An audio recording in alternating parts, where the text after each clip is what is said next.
Y'all can keep them young girls. I'm gonna keep going after these older women, you know what I'm saying? Hello again, everyone. My name is Chet. This here is ChetChat, and we finally get to see Spider-Man Homecoming. I can easily say that this is probably the best Spider-Man movie, but that is not really saying much considering what we've been through. But can I say this is the best Marvel movie? I don't know, honestly. I don't even think it's the movie of the year. I still kind of like Baby Driver a little more. Yeah, shocking all you, man. So Spider-Man Homecoming is a weird kind of origin story where we have to kind of get properly introduced to Peter Parker, because we didn't really get introduced to him too well in Civil War in the Marvel Cinematic Universe. Of course, this is the, second reboot, so we already know the story, Uncle Ben, blah, blah, blah, blah, blah. They do a really good job of not boring you with those details. They don't even talk about Uncle Ben in this movie, honestly. Other than being a weird type of origin story, it's almost like a coming of age story where you see Peter Parker pretty much grow into Spider-Man, and yeah, it does a really good job of doing that. Considering this movie had a lot of hurdles to jump through, the origin and telling the story of Spider-Man and creating a good villain and just keeping the good flow that Spider-Man actually had in the Civil War movie, they do a really good job. I thoroughly enjoy this movie. There's so many comedic moments in this movie. There's so many good cast choices in this movie. Tom Holland, he's great. Michael Keaton, he was so good as the Vulture. And there were a few other people in there. There's some interesting other characters that show up and they do really good. There's also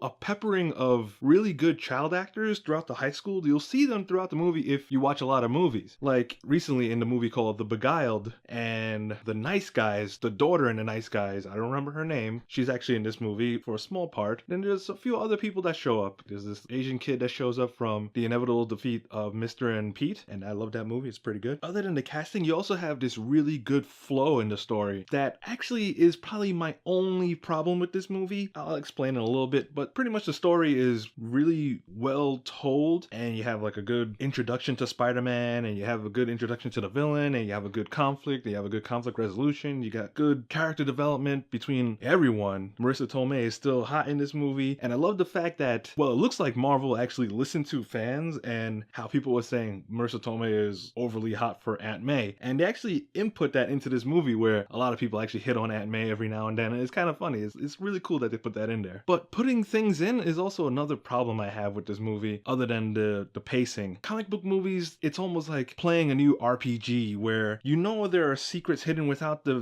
video game, so you're playing the game looking through every little corner, not really enjoying the game. You're looking for the secrets that you're worried about missing. So I feel like in Marvel movies now, because this is like Marvel Part 30, there's so many movies, I feel like they should just call them parts and just stop making movies focus on one character. You just be like, Marvel movie Part 37, because you need to have prior Marvel knowledge to watch this movie. This movie is fresh off of the Avengers first movie, and after Civil War, there's like a time skip kind of thing. You need to know a lot about Marvel movies. You can't just go into this, and there's so many Easter eggs. I'm sure next week you're gonna see a YouTube video where, oh, the Easter eggs that you probably missed in the Spider-Man Homecoming, and there were a bunch. I've seen some of them, and some of them I don't know because I'm not a comic book person. It is cool that they're there, but I feel like it's work to watch this movie now, and then when you go talk to your friends, they're gonna be like, oh, did you see the part where he did the thing and he had the thing and you do the thing? I was like, oh, I missed it because I'm just trying to enjoy the story. I don't want to sift through the sand of Easter eggs. I'm not really into that for movies. The pacing issue I had with the movie was less is more, because the movie starts off in this fun, charming way. Everything is fun. It's so comedic. And then you get little sprinkles of actual story, what the plot is actually revolving around. And then I felt like the movie stays in that mode for too long. I was feeling uneasy around like maybe the hour and a half mark, or maybe like 45-minute mark. It's somewhere around there. I was like, okay, this was cool, but kind of getting tired of this now. And then all of a sudden, there's a clear, clean cut where you see this is the plot, and now we're gonna move forward with the plot and enjoy the rest of the movie, because that part of the movie is really, really good too. After they get through the nice, charming, fun parts, and those were enjoyable, and then it starts getting stale, and then they introduce the actual plot, and you're in for a good time. So yeah, I feel like those little cons though don't really outweigh the pros in this movie. This movie does a lot of things right. Spider-Man is so good. Tom Holland is so good in this movie. I love the way how Spider-Man acts. It reminded me of the 90s cartoon, which is where most of my love for Spider-Man comes from, because again, I'm not a comic book person. I read some of the comic books, but I'm mainly a fan of the cartoon, and it definitely reminded me of that. And the characters, like the villains, definitely remind me of that.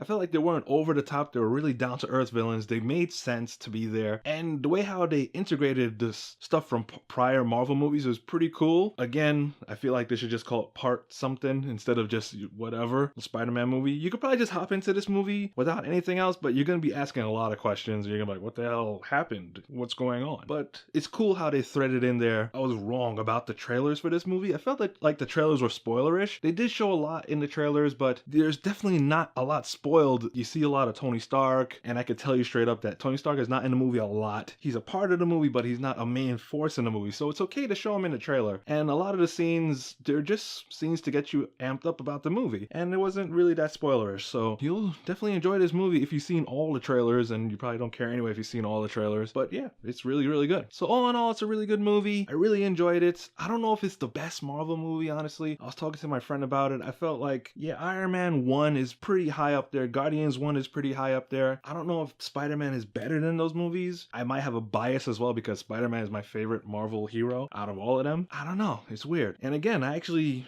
liked Baby Driver more than this movie because I felt Baby Driver, there's so much put into that movie that you care about what happened in the movie, and it actually leaves something on you. Whereas Spider-Man, you know, I talked about it with my friend going to the train station for like a little bit, then we talked about other stuff, and eventually I just forgot about the movie, and I was just thinking about the movie only because I wanted to make this review. Other than that, I wouldn't really be thinking about it that much. It's okay, but I didn't feel like something was left on my soul, you know? And I like when movies do that. I always say that in all these reviews. You're probably tired of hearing me say that, but Baby Driver definitely did that to me, and I definitely want to watch Baby Driver again. Like, I want to watch it this weekend or something, but I can't really say the same for Spider-Man, which is something, I guess.